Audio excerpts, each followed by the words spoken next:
One of my favorite writers, philosophers, authors is Ralph Waldo Emerson. Truly a great American thinker and idealist who really wrote about nature and about our relationship with nature and the restorative relationship it has to the human heart and soul.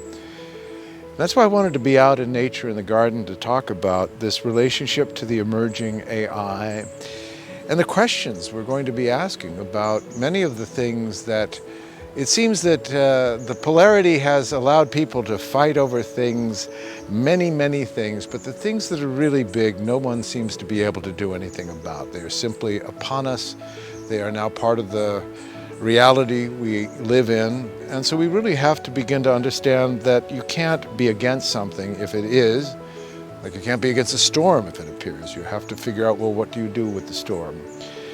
And I feel that the call upon especially creative beings, thoughtful beings, is to begin to take back the right to say, at least here, at least with myself, I will honor the creative spirit. I will honor the things that allow my heart to feel at peace. And this is one of the things about a world where everything is being done, where everything is automatic, where all of the communication is instantaneous, that it's very hard to slow down. It's very hard to actually take a moment to say, if I'm always running, is there any reason that I should think that I will find a place where I feel settled?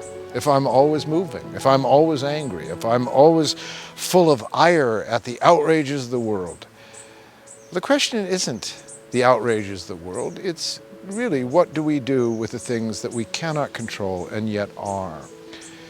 And my relationship to AI, and what I'm telling more and more of my friends and fellow creative beings, is that we have to reclaim art for artists. We have to understand that because of survival, because of the nature of professions, we've always looked to the creative spirit to put food on the table. We've tried to create careers out of the different creative arts. And this is very commendable, and of course this is why we have what we have. But I think the rules might be changing. And that means maybe the questions will become, who are we creating art for? If a machine can write for us, why write? If a machine can paint for us, why paint? What's the point? And this is where we start to ask the question, could this materialism, this consumerism, actually convince us that we're of no inherent value? That we really don't have anything magical to say because a machine can say it.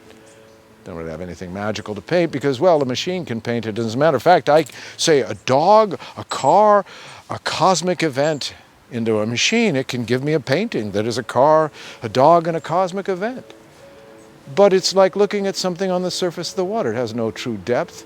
It's a composition based on things put together, like you would put together a collage. And suddenly, it's presented as though it is the same thing as that which comes through the human heart, the human hand, and the human eye. This is the optics. This is what you might say, the optics of materialism, that says, if I can say that everything you hold dear, every private possibility, every sense of wonder that is inside of you really is just made up. It's just your subjective reality. It has no real, because the real is, we have machines to do this now. But if we lose our capacity as human beings to say, I reclaim, at least here, I reclaim my right to say, I will establish my relationship with the creative spirit.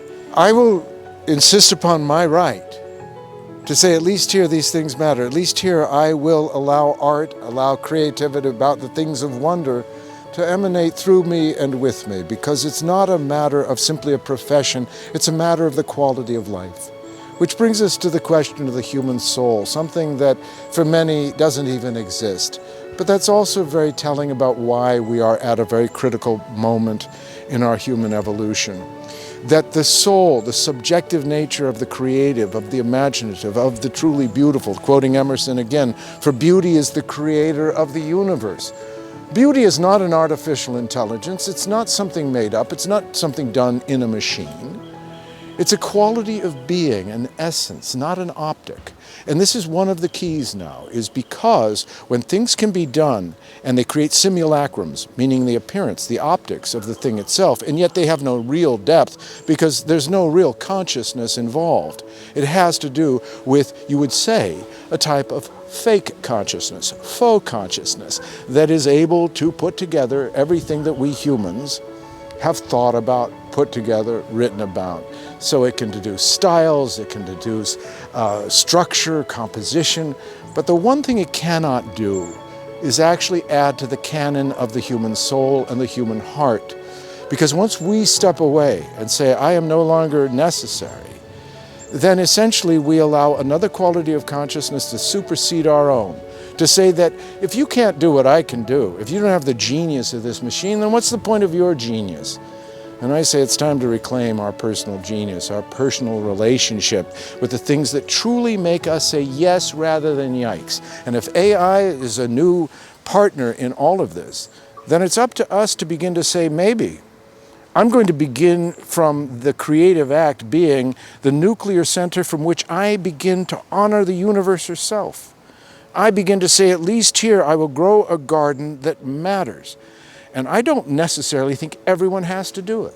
But I think if enough individuals reclaim the creative for the creative, the imagination for the imaginative, and not simply just turn out their pockets and say, no longer, because now somebody can just put into a machine the things they want and they can have it written for them. But the room we must make is for ourselves. We must begin to create a different conversation and say, where can I have this conversation? And for me, it's always been where I lived, meaning the center of my universe has always been, at least here, I will honor these things. I will honor the human soul, even if the world says there is no such thing as the human soul. When I hear Beethoven, I fail to agree with that. When my heart soars because I'm standing in the Sistine Chapel, I fail to agree with this. Because I realize that who and what we are and what we are capable of is not the showmanship of the thing done for us, but from the excruciating difficulty of having it to do and to do it laboriously. And because of that difficulty, to pull out parts of ourselves that we could not even imagine. So, if we create art forms that are carved out of soap, then the first rain that comes along will realize that nothing is permanent. Everything is transitory. And the one thing about the creative spirit is that whatever we manifest becomes fixed. And whether or not it reaches a large audience, whether or not you can pay your bills with it is a whole different category. But to relinquish that relationship, to give up on it, is to essentially give up on the most beautiful part of our human story, which was never to have things done for us, never to get out of labor, but to realize that the labor itself is like giving birth. It's part of the process. If we knew what we were doing, a genius that could just put it all together, we'd be composing. We wouldn't be evoking. We wouldn't be awakening. We'd simply be illustrating.